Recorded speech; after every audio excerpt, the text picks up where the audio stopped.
తెలంగాణలో ఉచిత బస్సు పథకంతో తమ జీవనోపాధి దెబ్బతిందని ఓ ఆటో డ్రైవర్ ఆవేదన వ్యక్తం చేశారు.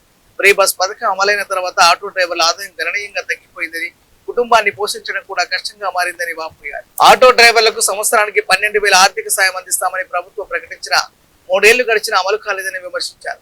రాష్ట్ర ఆర్థిక పరిస్థితి, ప్రభుత్వ హామీల అమలుపై కూడా ప్రశ్నలు లేవనెత్తుతూ ముఖ్యమంత్రి రేవంత్ రెడ్డి ప్రభుత్వ తీరును తప్పుపట్టారు. ఈ వ్యాఖ్యలు ఆయన వ్యక్తిగత అభిప్రాయాలను గమనించారు. ఆటో డ్రైవర్ల పరిస్థితి ఎట్లా ఉంది? కాంగ్రెస్ వచ్చినాక అధ్వానంగా ఉంది పరిస్థితి. ఫ్రీ బస్సు పెట్టిండు. ఫ్రీ బస్సు పెట్టినాక మా జీవితాలలో వెలుగు లేకుండా చీకటి అయిపోయింది. మాకు 1000 రూపాయలు సంపాదిస్తాడు కూడా 500 కూడా రావడం లేదు. మా భార్య పిల్లలు పోషించుకోవడానికి కూడా చాలా ఇబ్బందికరంగా ఉంది. ఓలా ఊబర్లు పెట్టాడు, డిస్టిక్ ఆటోలో పంపించాడు సిటీలోకి.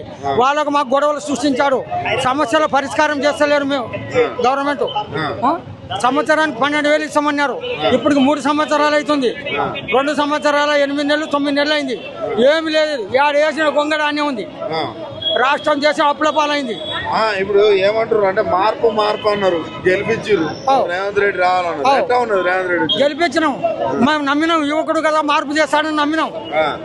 రాష్ట్రం అప్లపాలవుతుంది. ఏం చేస్తాడో లేదు. ఎక్కడికైనా పోతే మీకు పైసలు ఇద్దామని చూస్తే నన్ను దొంగను చూసినట్టు చూస్తారు. మరి నేనేం చేయను అంటాడు. ఎవరు? ఆయన చెప్పుకున్నాడు రాష్ట్రం అప్లపాలైంది చెప్పుకున్నాక ఇంకోటి అప్పులు ఇవ్వమంటే ఎట్టిస్తాడు? నాకు సంపద సృష్టించమను, సంక్షేమాలు ఇవ్వమను. ఎవరో వద్దంటలేరు.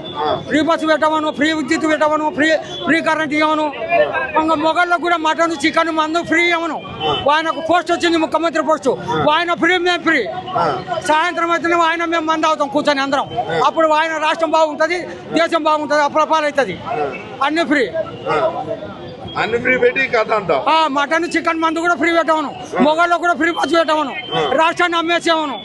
ఇంతకుముందు బ్రిటిష్ వాళ్ళు 200 సంవత్సరాలు దోచుకొని పోయినారు. వీళ్ళు మన రాష్ట్రంలో వీళ్ళు దోచుకనికి తయారైనారు. వాళ్ళ జీతాలు, వాళ్ళ జీతభత్యాలు వాళ్ళు పెంచుకుంటున్నారు. ఎమ్మెల్యేలు, ఎంపీలు, మినిస్టర్లు, ఎమ్మెల్యేలు మమ్మల్ని సంకనాకి ఇచ్చినారు. కాంగ్రెస్ మళ్ళా ఇంకా రాదు. ఇంకా రాదు. వచ్చింది కదా ఇప్పుడు దేశంలో భారతదేశం కాక్రోచ్ జనతా పార్టీ. అటువంటి పార్టీలు కొడితే వీళ్ళకి సరిపోతాయి. వీళ్ళకు అస్సలు పార్టీలు అంటే మహిళలకు ఫ్రీ బస్ పెట్టినా 6,000 మిగులుతానే అంటారు.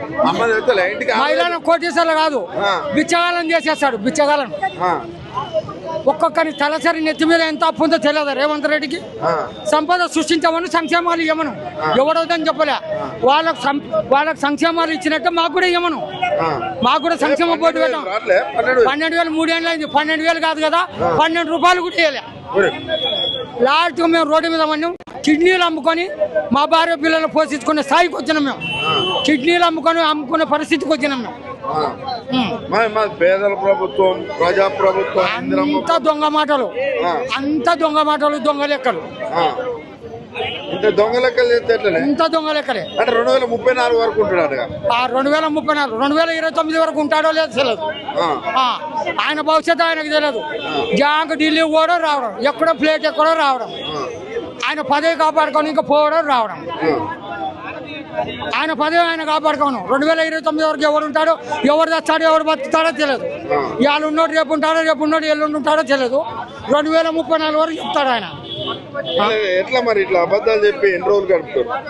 ఇట్లా అబద్ధాలు చెప్పి ఎన్ని రోజులు అంటే ఇంత 2 సంవత్సరాల 4 ఏళ్ళు కాలం గడుపుకుంటాడు, పోతాడు. అంతే. మా బతుకులు రోడ్డు మీద బతుకులు, కుక్క బతుకులను చేసి పెట్టినాడు. మా బతుకులు మేము ఓటేసి గెలిపించుకొని ఏదో మమ్మల్ని మార్పు చేస్తాడు, మాకు భవిష్యత్తు